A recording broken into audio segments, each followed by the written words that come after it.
नमस्कार, आप देख रहे हैं एफसीएन 24 न्यूज़ में आपके साथ हरकुलिस पांडे। और रेफर मुक्त संघर्ष समिति आप देख सकते हैं। और आपको बता दें कि जिस तरह से देश में युद्ध जैसे हालात हैं भारत पाकिस्तान के बीच, और हमारे जो वीर सैनिक हैं वो लगातार मुंहतोड़ जवाब पाकिस्तान को दे रहे हैं। लेकिन आपको बता दें कि ऐसे में जो रेफर मुक्त संघर्ष समिति का 158 दिन हो चुका है, क्या लगातार जिस तरह से रेफर मुक्त संघर्ष समिति द्वारा धरना चल रहा था और मशाल यात्रा भी निकाली जा रही थी, तमाम चीज़ों गतिविधियों के बारे में जानेंगे कि जिस तरह से देश का हालात है, क्या सतीश चोपड़ा जो समाज सेवी हैं उनके मन में क्या चल रहा है, किस तरह से हमारे वीर सैनिकों का समर्थन करेंगे और क्या क्या कुछ कहेंगे, बातचीत करेंगे, जानने की कोशिश करेंगे। तमाम समाज सेवी बैठे हुए हैं, धरना दे रहे 158 दिन से। और सतीश जानेंगे कि देश में जिस तरह से हालात है और पाकिस्तान को मुंहतोड़ जवाब हमारी सैनिक दे रही है, क्या कुछ कहेंगे सर?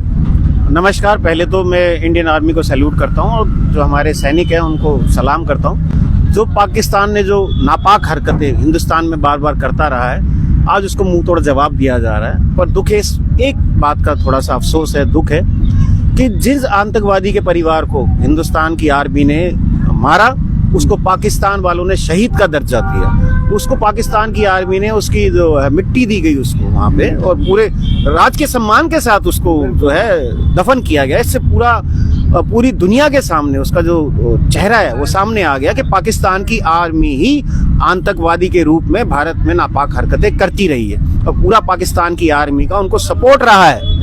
अब मुझे लगता है कि हमारे देश को इंतजार नहीं करना चाहिए और पाकिस्तान की जड़ें, जो उसमें आतंकवाद की जड़ें हैं, उसको उखाड़ फेंकना चाहिए। मैं संपूर्ण विश्व से भी ये प्रार्थना करते हैं कि सबको मिलके इन आतंकवाद की जड़ों को उखाड़ना चाहिए, क्योंकि इस आतंकवाद के दंश से हर देश पीड़ित है। चाहे अमेरिका में देख लिए हमले हुए, कहीं भी आप देखें हमले हुए, तो उनकी जड़ें कहीं ना कहीं पाकिस्तान में ही जुड़ी रही। चाहे ओसामा बिन लादेन कहाँ मिला, है ना, अमेरिका पे हमले करने वाले कहाँ मिले?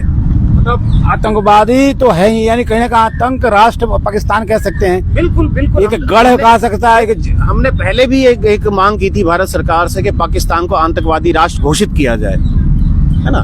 और हम दोबारा वो मांग को दोहराते हैं कि उसको आतंकवादी राष्ट्र पूरा विश्व मिलकर घोषित करे, कि पूरा विश्व जो त्रस्त है इनसे। चाहे अफगानिस्तान में देखिए, इनकी जो मिलिट्री है वहां पे भी अशांति फैलाने का काम करती है। तो इसकी जड़ को मिटाना पड़ेगा, क्योंकि इंसानियत के ऊपर बहुत बड़ा धब्बा है आतंकवादी।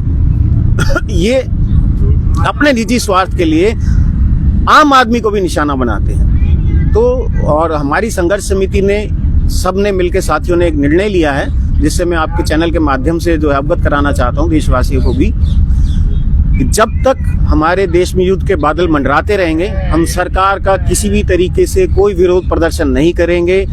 जो हमारी मशाल यात्राएं चल रही थी उसको भी हमने स्थगित कर दिया गया है। हमारा डेलीगेशन, जो जनहित की हमारी मांग है कि यहाँ ट्रॉमा सेंटर होना चाहिए, बाकी जो जन सुविधाएं होनी चाहिए, उसका मांग पत्र दोबारा से अपने सभी अधिकारियों को, मंत्री विधायकों को देगा, ताकि ये उसके ऊपर ये घरेलू समस्या है, सरकार अपने आप संज्ञान भी लेगी। और हमें पूरी उम्मीद है जल्द इनका समस्याओं का समाधान भी सरकार करेगी।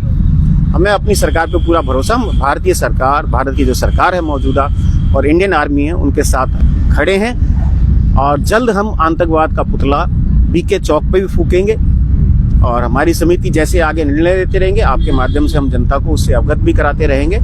और दोबारा पुनः मैं भारत की आर्मी को सैल्यूट करता हूँ। सैल्यूट करते हैं। पार जी, जिस तरह से घटनाक्रम भारत और पाकिस्तान के बीच बदला है और सिविलियंस पर कहीं ना कहीं वार जो वहाँ से पाकिस्तान की तरफ से किया जा रहा है, लेकिन हमारी जो सेना है वो कहीं ना कहीं आतंकवादियों पे वार किया। लेकिन जिस तरह से भी हालात बदला है, पूरी भारत सरकार बिल्कुल इस चीज़ पे एक्टिव हो चुकी है और तीनों सेनाओं का कहीं ना कहीं पराक्रम देखने को मिलता है, शौर्य देखने को मिल रहा है। लेकिन वहीं 158 दिन का धरना यहाँ पे चल रहा है। तो सतीश जी ने साफ कहा कि इसमें बदलाव तो नहीं होगा, लेकिन जो विरोधाभास जो था धरना प्रदर्शन में, जो मशाल यात्रा है, तमाम चीज़ों को रोका जा रहा है। आप इस चीज़ को किस तरह से देख रहे हैं? देखो, देश की स्थिति को देखते हुए जो हमारा संघर्ष समिति ने निर्णय लिया है उसके साथ हम सब सहमत हैं, क्योंकि देश के वातावरण पहले देश है हमारे लिए, और देश के ऊपर अगर खतरा है तो हमें पहले उसको देखना जरूरी है। बाकी रही हमारी घरेलू डिमांड्स हैं, ये तो सरकार को हमने पहले भी बताया जा चुका है और आगे भी प्यार मोहब्बत से बताते रहेंगे। लेकिन अभी कोई सड़क पे चलने वाले जो प्रोग्राम संडे के संडे का था वो अभी हमने स्थगित कर दिया है जब तक देश के हालात सुधर नहीं जाते। और दूसरी आतंकवाद वाली जो बात कर रहे हैं आप, नो डाउट पूरे संसार के अंदर आतंकवाद की जड़ें मजबूत हो रही हैं जिसको ख़त्म करने की ज़रूरत है। उसका नमूना पाकिस्तान में आप देख ही रहे हैं। अभी पाकिस्तान तो एकदम आतंक राष्ट्र ही घोषित होना चाहिए। बिल्कुल ठीक कह रहे हैं। अगर कहीं इतना ज़्यादा बढ़ जाता है तो ये बातें भी कहने पे मजबूर होना पड़ता है। और हमारी सेना मुंहतोड़ जवाब दे रही है लगातार। हाँ। जिस तरह से घुसपैठ करने की कोशिश की जा रही है उसका कहीं ना कहीं मुंहतोड़ जवाब BSF और तमाम सेनाएं दे रही हैं। सेना हमारा जवाब भी दे रही है और कुछ लोग हमारे भी हताश हो रहे हैं। अभी पलवल में भी हुआ है, हमारा एक शहीद हुआ है। तो संघर्ष समिति द्वारा हम उनके घर पे भी जाएंगे। कल हमने जाना था लेकिन वहाँ हम लेट होने की वजह से दाग लगाने जा रहे थे, वो शमशान घाट में थे तो इसलिए हम पहुँच नहीं पाए। तो 1-2 दिन में हमारी संघर्ष समिति वहाँ भी जाएगी। हम सेना के साथ हैं और आतंकवाद का पुतला भी यहाँ पे फूकेंगे। लेकिन एक बात मैं और कहना चाहता हूँ कि पाकिस्तान को अब भी संभल जाना चाहिए और सही रास्ते पे आते हुए सरेंडर कर देना चाहिए कि मैंने जो गलतियाँ की वो आगे गलतियाँ नहीं होंगी, क्योंकि किसी भी समस्या का हल युद्ध नहीं होता, शांति बहाल करने के लिए सुधार भी होता है। तो अगर वो सुधरना चाहता है तो उसको सुधरने का भी मौका देना चाहिए। लेकिन आपके जो हालात हैं वो ऐसे नज़र नहीं आ रहे हैं कि वो सुधरना चाह रहा हो। अगर सुधरना चाहे तो उसे कोई ना कोई इतनी मुक्की खाने के बाद पाकिस्तान का अकल ठिकाने तो आ नहीं रहा है। चाहे इतना नुकसान पाकिस्तान का भी लगातार हो रहा है, कितनी तो नुकसान तो उठाएगा ही, या तो सुधरना पड़ेगा और नहीं तो नुकसान तो होगा ही। क्या लग रहा है आपकी बार फिर पाकिस्तान के टुकड़े होने के बाकी हैं क्या? हो जाएंगे क्या? देखो वो तो वक्त बताएगा कितने टुकड़े होते हैं उसके। जैसे जो कर्म करता है उस कर्म का फल उसको मिल ही जाता है। तो जैसा जो भी कर्म करेगा उसको फल मिलेगा। लेकिन फिर मैं कहना चाहता हूँ देश के अंदर क्या पूरे संसार के अंदर शांति बनी रहे। तो हम आतंकवाद के खिलाफ हैं। आतंकवाद पूरे संसार के अंदर खत्म होना चाहिए। से खत्म होना चाहिए। शुरुआत पाकिस्तान से हो रही है, इंडियन आर्मी कर रही है। हम इंडियन आर्मी के साथ हैं। हम देश के पहले नागरिक हैं जो शहीदी देने में भी हम सबसे आगे रहे हैं। और हमारी संघर्ष समिति तो वैसे ही संघर्ष करती रहती है। अगर जरूरत पड़ेगी तो संघर्ष समिति भी युद्ध के मैदान में जाके भी आतंकवाद के खिलाफ लड़ेगी। युद्ध के मैदान में पहुंचने के तैयार हैं और 158 दिन हो गए। लेकिन आम जनता को क्या एक संदेश देना चाहेंगे कि आम जनता में एक एकता बनी रहे, एकता को जो मिसाल कायम हो कहीं ना कहीं? अब मैं ये बात दोबारा भी कहना चाहता हूँ कि कुछ भाई जो है ना इसको हिंदू मुसलमान का भी रूप देने की कोशिश करते हैं। हमारे भारतीय हैं। अभी भारतीय महिला ही तो थी जो मोमडन थी, वो भी भारतीय है, वो अगुवाई कर रही है ना।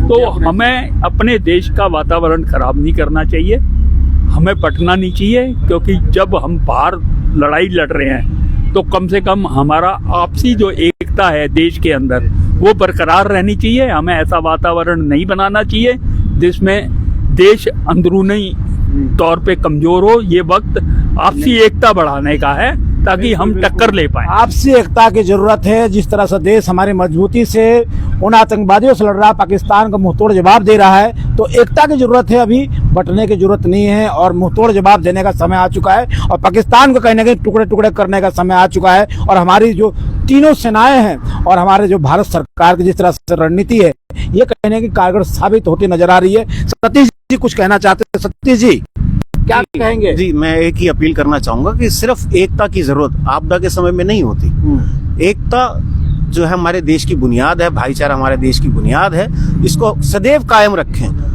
और जो नफरती बातें फैलाते हैं, जो हिंदू मुस्लिम करते हैं, उनको हाशिए पे लाने के लिए सरकार को भी उन पर कठोर कार्रवाई करनी चाहिए ताकि हमारा देश आगे बढ़ सके। जो देखिए हम एक होंगे तभी तो देश आगे बढ़ेगा। हम आपस में ही लड़ते मरते रहते हैं। जब देखो कहीं ना कहीं हिंदू मुस्लिम विवाद किए जाते हैं, उनको बढ़ावा दिया जाता है कुछ जो है नफरती नेताओं के माध्यम से, तो उन लोगों पर कार्रवाई की जाए। आज सेना ने एक स्पष्ट संदेश दिया था।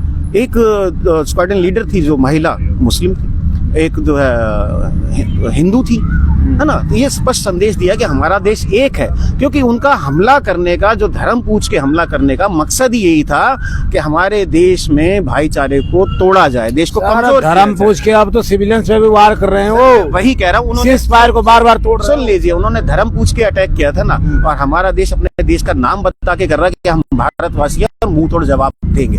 हम धर्म नहीं पूछ रहे, हम बता रहे हैं भारतवासी है। भारतीय सैनिक भारत के हैं। साथ भारत के अंदर कोई इंटरफेयर किया जाएगा, कोई नापाक हरकत की जाएगी, तो इसी तरीके से उसको जवाब भी दिया जाएगा जी। तो आगे की रणनीति अब क्या रहेगी? जो मुद्दे हैं, मुद्दे तो मुद्दे ही रहेंगे। ये एक तो लोकल बॉडी पर मुद्दे हैं ये। देखिए, बिल्कुल उसके ऊपर हम अपने अधिकारियों मंत्रियों को ज्ञापन लगातार देते रहेंगे। शांतिपूर्ण तरीके से धरना पहले भी चलता रहा, आगे भी चलता रहेगा, पर सड़क पे कोई विरोध प्रदर्शन नहीं किया जाएगा जिससे कोई स्थिति बिगड़े। हम प्रशासन के साथ पहले भी थे, पिछली बार प्रशासन ने जो हमारी मशाल यात्रा निकलनी थी, एक नम्र निवेदन किया था एसएचओ साहब ने और चौकी इंचार्ज ने भी कि आप मशाल यात्रा को स्थगित कर दें, क्योंकि नीट के एग्जाम है और सीएम साहब आए हुए हैं, तो हमने उसको स्वीकार किया था, क्योंकि हम हमारी लड़ाई प्रशासन से जिला नहीं है। प्रशासन का जो भी सहयोग होगा आप सहयोग करेंगे, धरना के साथ साथ सहयोग के लिए तैयार है। सहयोग हमने हमेशा प्रशासन का किया, चाहे कोविड की बारी थी, चाहे यहाँ मरीजों का देखभाल करने की बारी थी, हमने हमेशा प्रशासन का सहयोग किया। और हम अब ये जो मांग है वो हमारे शहर की जरूरत है, उसके लिए हम संघर्ष करते रहे हैं और आगे भी करते रहेंगे। हमने हमेशा प्रशासन का सहयोग किया और आगे भी करेंगे, आगे भी करते रहेंगे। नेताजी पहुंचे, नेताजी क्या कहेंगे जिस तरह से देश का हालात है और भारतीय सेना मुंह तोड़ जवाब दे रही है पाकिस्तान के बॉर्डर पे, कहीं ना कहीं जितने आतंकवादी और सैनिक जो जिस तरह से सीज़फायर कर रहे हैं उस पर मुंह तोड़ जवाब एक्शन पे एक्शन दिया जा रहा है, और धरना भी 158 दिन हो गया। क्या कुछ देखो, सेना हमारा बहुत अच्छा काम कर रही है, और जो हमारे पास जो हथियार थे, जो कांग्रेस टाइम में जो हथियार खरीदे गए थे, आज वो हथियार काम आ रहे हैं और हमारे सैनिक मुंह तोड़ जवाब दे रहे हैं उनको, और आगे भी मुंह तोड़ जवाब देंगे। और हमारी विजय होगी। जो पाकिस्तान ने जो आतंकवाद का अड्डा बना रखा है, इसको पाकिस्तान को ख़त्म करना पड़ेगा। अगर पाकिस्तान आतंकवादियों का जो कैंप है उनको बंद करती है वहाँ से, और आतंकवादियों को गिरफ्तार करके उन्हें जेल में डाल के उनको फाइल चला देती है, तो हिंदुस्तान उन पर रहम कर देगा, उनको छोड़ देगा। कैसी बात कर रहे हो सर? वो तो आतंकवादियों को शहादत दे रहे हैं, वो तो उनको शहीद की दर्जा दे रहे हैं, पूरा सेना मिलकर दे रही है। नहीं मानेंगे तो हिंदुस्तान पाकिस्तान को तबाह कर देगा। आज के डेट में हम हिंदुस्तान इतना हमारे पास हथियार और इतने वो बड़े बड़े वो गोला बारूद हैं, पाकिस्तान कहीं भी हमारे सामने टिक नहीं पाएगा। हम अगर या तो ये सुधर जाए, नहीं तो पाकिस्तान बिल्कुल समझो खत्म है। टिकने की सर रोने लगे वहाँ के राष्ट्रपति और प्रधानमंत्री के, तो रो रहे हैं सदन में, उनके नेता रोना शुरू कर दिए। वो नहीं, अब जो पता लगा है ना, वो अंडरग्राउंड हो गए हैं, अंडरग्राउंड हो गए हैं। जो बागे बड़े बड़े नेता हैं अंडरग्राउंड बिल्कुल बंकरों में छुप गए हैं, विदेश भाग गए, कोई पता नहीं है। इन्होंने अपने फैमिलियों को तो पहले ही बाहर विदेश में शिफ्ट कर दिया है। ये जो मरेंगे तो बेचारे वहाँ के जो गरीब जनता ना, वो मरेंगे इनके उस चक्कर में आके। तो पाकिस्तान को अब भी सुधर जाना चाहिए, आतंकवाद को ख़त्म कर देना चाहिए और अपने सिस्टमेटिक तरीके से वहाँ रहना चाहिए, नहीं तो हिंदुस्तान इसको बिल्कुल ख़त्म कर देगा और नक्शे से पाकिस्तान का बिल्कुल हमेशा के लिए पाकिस्तान खत्म हो जाएगा। देखिए रेफर फरीदाबाद संघर्ष समिति जी कुछ कहना। देश मैं दोबारा कह रहा हूँ कि देश के अंदर शांति बनी रहे, हमारी ताकत तभी मजबूत होगी। और उसके संदेश के लिए मेरे भाइयों के साथ मैं बोलना चाहता हूँ, इंसान का इंसान से हो भाईचारा, यही पैगाम हमारा, यही पैगाम हमारा। इंसान को इंसान से है भाईचारा, यही पैगाम हमारा। हमारे कुछ और साथी हैं, रंजन जी क्या कुछ कहेंगे सर? पाकिस्तान ने आतंक का खलीफा बनने के चक्कर में अपनी दुर्गति करा रखी है दुनिया के अंदर, और भारतीय सेना आज उसे मुंह तोड़ जवाब दे रही है। जो पाकिस्तान हिंदुस्तान को परेशान करता था, आज वो खुद परेशान है, कटोरा लेके भीख मांग रहा है IMF के सामने, और कोई उसकी सुन नहीं रहा है। पूरे विश्व में भीख मांग रहा है, जरा मदद करो हमारी। कोई नहीं सुनेगा, क्योंकि सभी उससे त्रस्त है। इंफ्रास्ट्रक्चर को सुधारने की बात करके पैसा मांग रहा है अब तो। भाई कुछ उसके पास इंफ्रास्ट्रक्चर है ही नहीं, वो सारा पैसा तो आतंकवाद पे खर्च कर रहा है। कौन उसकी मदद करेगा? सभी दुखी हैं, अमेरिका हो चाहे दूसरे देश हो, इवन सऊदी अरब भी पाकिस्तान से कहीं ना कहीं दुखी दिखाई देता है। तो ये उसकी कहीं नहीं चलने वाली, और उसे इस हरकत का अंजाम भुगतना ही पड़ेगा। आ गया, समय आ चुका है। भारतीय सेना मुंह तोड़ जवाब दे रही है, और कुछ समय में इसका रिजल्ट आपके सामने होगा। कुछ समय में रिजल्ट इसके सामने होगा। जी क्या कहेंगे? पाकिस्तान को मुंह की खानी पड़ेगी। पाकिस्तान आतंकवाद को पनपा रहा है, जो उसकी बहुत बड़ी कमी है। भारतीय सेना उसका मुंह तोड़ जवाब देती आई है और अब वक्त आ गया है कि उसका मुंह ही तोड़ देना चाहिए। अलग कर देना है। पंडित जी, अब ना आतंकवाद रहेगा ना पाकिस्तान रहेगा। हमारी जो हिंदुस्तान की फोर्स है वो इस समय बहुत अच्छे से काम कर रही है। कुछ दिन बाद देखना ये जो पाकिस्तान पाकिस्तान पाकिस्तान, ये पाकिस्तान का नाम भी भूल जाएंगे और आतंकवाद को भी भूल जाएंगे। और जब जिस दिन नारा लगेगा ना कि भारत माता की जय, वो भी हमारे साथ यही बोलेंगे एक दिन मिलके।